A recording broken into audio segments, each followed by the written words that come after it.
My next guests are the most successful duo in pop. They've released 56 singles, 10 studio albums, and were the recipients of this year's Outstanding Contribution to Music award at the Brits. And here's why.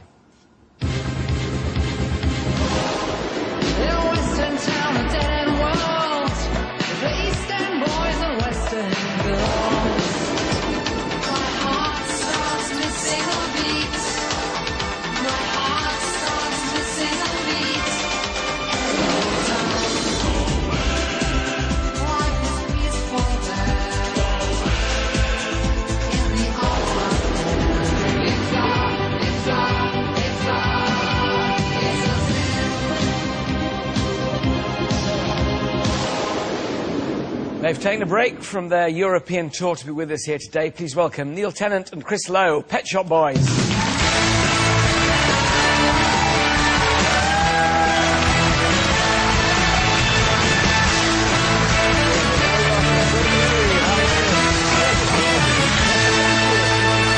Chris, can you sit down in that? No, you're on the other one.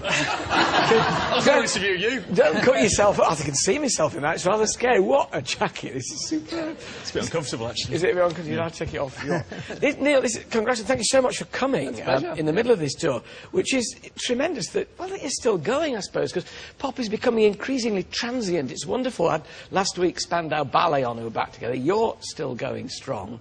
But you must look at the current pop scene with kind of, oh, my goodness me, what on earth's happened to it? Well, no, I mean, pop is about transience, but some people survive. So, I mean, I think you had Sting on this show. We did, a while ago. But no, we look at the current pop scene, and there's some great things, like when we did the Brits performance in February, we had Lady Gaga, who's had an amazing year. She's about 1 million times more famous now than she was in February. We had Brandon Flowers from The Killers, you know, make great records. So there's always things that we like. But there has surely, Chris, to be underneath it, kind of underlying talent. It's not just hype. Surely. It can't all be done by mirrored jackets, surely. Well, it does a lot of work. It does a lot of work for me, anyway. Well, we like to think that we write some pretty good songs. So. You do. What do you think, if one hates to be over-analytical about these things, but why do you think you've stuck together so long?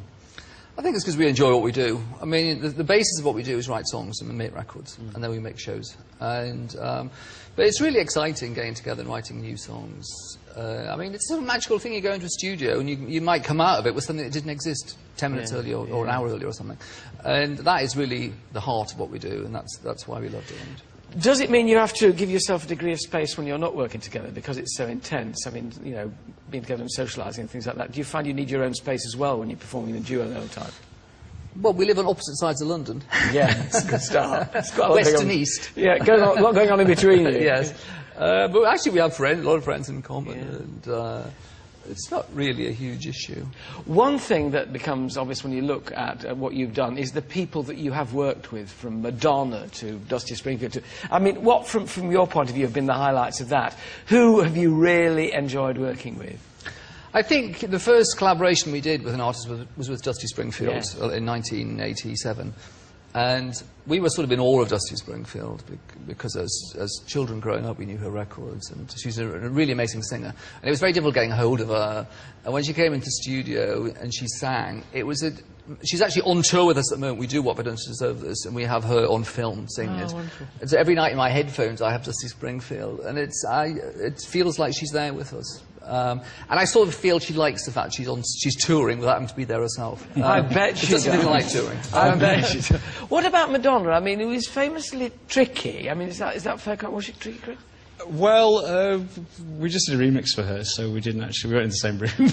You weren't in the same... But we like Madonna, and we've met her a few times socially. And she was very nice with it. She said the remix was awesome. Are there still people you'd like to work with? Now, with all these new names coming along, would you kind of think, I wonder if they do one with us, you know? Not that you need them, I mean, no, they'd be happy to work with you. I mean, you know, we did a remix for The Killers, because we like The Killers, and I sang on the remix, which I did on the Madonna one. Sometimes we do these remixes, we turn them into duets with people, artists we admire. But actually, there's an older artist who I never used to like. In the 70s, you know, I used to like punk rock and new wave and everything, and I used to hate Fleetwood Mac. And over the years, recently, I've got like Stevie Nicks' voice. I think she's an amazing... I didn't appreciate it at the time. So your tastes change? Or, but I still like the punk, but I also like Fleetwood Mac. So maybe we like women to work with women. Really, we like women with a lot of star quality. Yeah. Tell us about the tour. You've still got a good few days to go. Yeah, we've just not flown in from Antwerp. We just come on Eurostar from Antwerp. Good for you.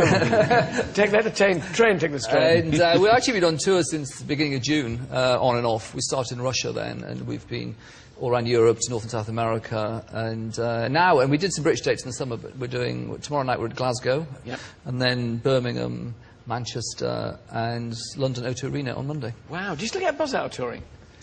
Did we ever? No, we do. Did we ever? Well, it seems to be so Actually, grueling. we started touring quite late on, really. We always imagined that we'd just be a studio band and write songs and make records, and then we actually started to enjoy it, playing live, and it's amazing people singing the songs back to you.